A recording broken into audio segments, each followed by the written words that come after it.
Today, I want to talk about a disorder that is really, really important, and it's thrombotic thrombocytopenic purpura. And the question I've been asked, and I'm going to answer today, is how do I know this patient has TTP? And that's a really important question. You want to be asking that question, and you want to answer that question as soon as possible. All right. So it is not always straightforward to figure out whether the patient has TTP or not. But what you want to do is you want to have a healthy level of suspicion. When are you going to be most suspicious? A patient presents with unexplained anemia and thrombocytopenia. Usually, it's severe thrombocytopenia. Not always severe, but usually severe thrombocytopenia. Okay, they have anemia, they have severe thrombocytopenia. You want to make sure that you evaluate for hemolysis. That's one of the first things you'll do. Remember, I told you that when you're evaluating anemia, one of the first things you want to do is check the reticulocyte count. It's really important because a reticulocyte count helps you sort out whether there is a hypoproliferative anemia. That means the marrow is just not responding as well to the anemia. Or if there is a hyperproliferative anemia, meaning that the marrow is really fully trying to get red cells out. And the more the reticulocyte index is increased, the more red cells the marrow is churning out, the more likely that hemolysis is going on. So you definitely want to get the reticulocyte count. Number two, you really want to look at the blood film. And this is one of the reasons why anytime there's anemia, you should just look at the blood film.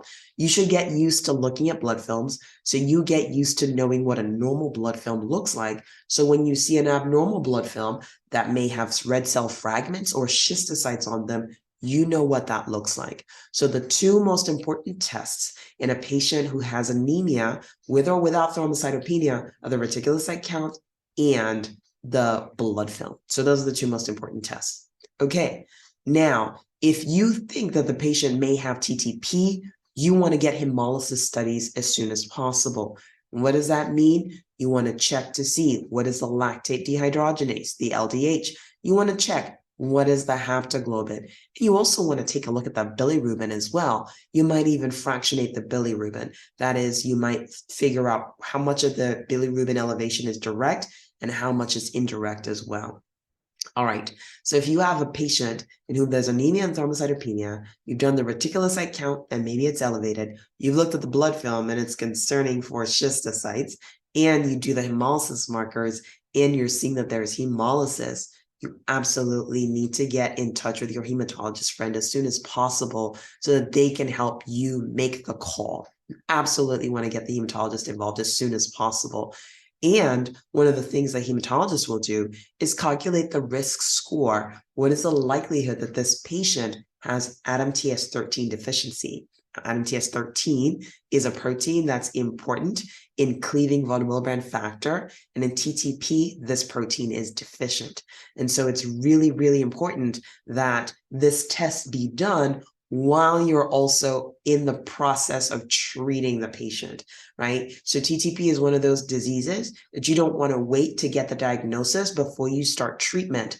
And that is why we have the PLASMIC score. And the PLASMIC score is a test that has been validated to show the probability that a person presenting with thrombotic microangiopathy or microangiopathic hemolytic anemia has ADAMTS13 deficiency or has severe ADAMTS13 deficiency. So I just said a big word, thrombotic microangiopathy, and I also said microangiopathic hemolytic anemia. What do those terms mean? Let's unpack it a little bit. So thrombotic means there's thrombosis present, but usually the thrombosis is in the microvasculature. There are blood clots, there are platelet clumps present or platelet microthrombi present within very small blood vessels. And how do we know that's going on? We know because there are schistocytes on the blood film.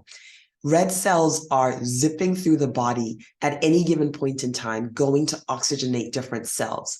The only place in which red cells would have trouble, where they would break apart, is in the very small vessels where they are squeezing through capillaries and they're squeezing through arterioles and venules.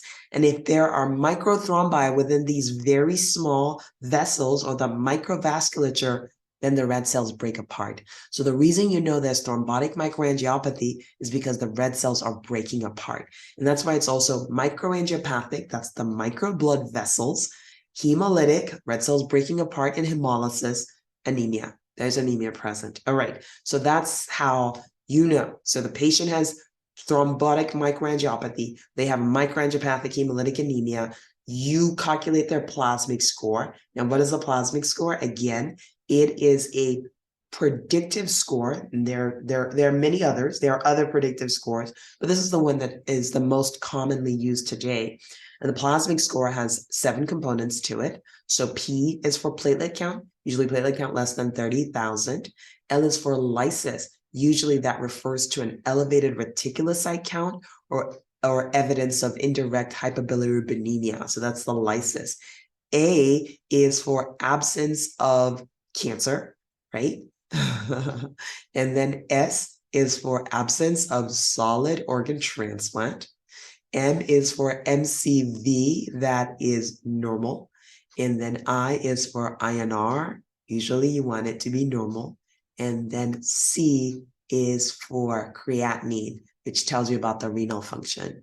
So find a calculator, calculate the plasmic score. It'll spit out a score for you that will tell you whether the patient is low probability, medium probability, or high probability.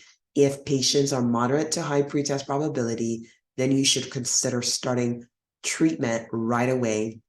And right now in 2023, at the time that I'm recording this, the standard therapy is therapeutic plasma exchange until you have the results. And in selected patients, caplacizumab, which is the only FDA-approved agent for treatment of TTP, may be indicated. Okay, so everybody gets therapeutic plasma exchange while you're waiting for the ADAMTS13 activities to come back, and they may get caplacizumab as well, depending on how they're doing clinically. For some patients, definitely you would start them on steroids, and you would also consider starting rituximab as well. So there are a whole bunch of things that you would do. You, at this point, should be talking to your friendly hematologist, and you shouldn't be making all these decisions by yourself. But certainly, as soon as there is suspicion, you do want to get a reticulocyte count. You do want to look at the blood film. You want to send hemolysis markers, and then you want to talk to your hematologist, or even talk to your hematologist as soon as there's suspicion, because they can guide the testing that you're going to do. All right.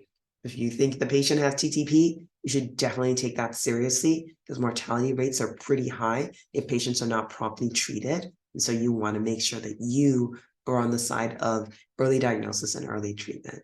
All right, that ends today's episode. Thank you for watching.